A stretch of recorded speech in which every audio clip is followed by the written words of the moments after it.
প্রভাবশালী পরিবারের মেয়েকে ভালোবেসে বিয়ে করার খেসারত দিতে হলো পুরো পরিবারকে। বিয়ে করে পালিয়ে গেছে মেয়ে, শ্বশুরবাড়ির লোকজনকে ডেকে এনে নির্মমভাবে করা হয়েছে মারধর। তীব্র আঘাতে গর্ভপাত ঘটে ছোট ভাইয়ের অন্তঃসত্ত্বা স্ত্রীরও। এমন মধ্যযুগীয় বর্বরতা ঘটিয়েছেন পঞ্চগড়ের দেবীগঞ্জ ইউপি চেয়ারম্যান হারুনুর রশিদ। পঞ্চগড় প্রতিনিধি সিদ্ধার্থ কর্মকারের পাঠানো তথ্য ছবিতে ডেস্ক রিপোর্ট। সিনেমার গল্পের মতো প্রভাবশালী শ্বশুরের নির্মম নির্যাতনের শিকার ছেলের পরিবার। ভালোবেসে উচ্চবিত্ত পরিবারের মেয়েকে বিয়ে করায় শাস্তি পেতে হলো তাদের। ঘটনাটি দেবীগঞ্জ উপজেলার চিলাহাটি ইউনিয়নের আব্দুস সাত্তারের বড় ছেলে মোস্তাকিম ও ইউপি চেয়ারম্যান হারুনুর রশিদের মেয়ে সুহার। পরস্পরকে ভালোবাসেন তারা। পরিবারের অগোচরে 2021 সালে বিয়েও করেন। বিষয়টি সম্প্রতি জানাজানি হলে বাড়ি ছেড়ে পালিয়ে যান তারা। ব্রেকফাস্ট, টিফিন কিংবা স্ন্যাক টাইমে মজাদার আয়োজন মানে অল টাইম ব্রেড। মেয়েকে না পেয়ে তার শ্বশুর বাড়িতে লোক পাঠান বাবা হারুনুর রশিদ। 25 মার্চ রাতে মোস্তাকিমের পরিবারের সদস্যদের তুলে নিয়ে যাওয়া হয়। বেধড়ক পিটিয়ে ভেঙে দেওয়া হয় মা ফরিদা বেগমের 2 হাত।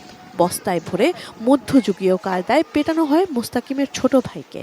রেহাই পাননি ভাইয়ের অন্তঃসত্ত্বা স্ত্রীও। তীব্র আঘাতে গর্ভপাত ঘটে তার। ছোট ভাইয়ের শ্বশুর 999-এ কল করে পুলিশকে খবর দিলে ভুক্তভোগীদের উদ্ধার করে স্থানীয় হাসপাতালে ভর্তি করা হয়। অসহনীয় যন্ত্রণা নিয়ে হাসপাতালে আতঙ্কে দিন কাটছে তাদের।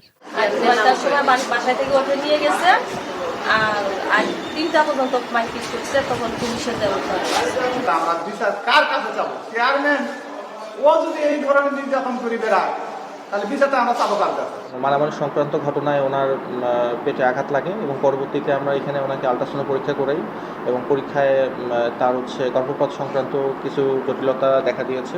এদিকে পুরো বিষয়টিকে বানোয়াট বলে অভিযোগ অস্বীকার করেছেন ইউপি চেয়ারম্যান হারুনুর রশিদ।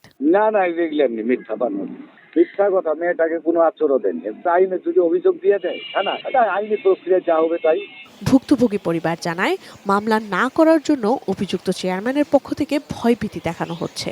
সমস্ত চাপ উপেক্ষা করে ঘটনার সুষ্ঠু বিচার চান তারা।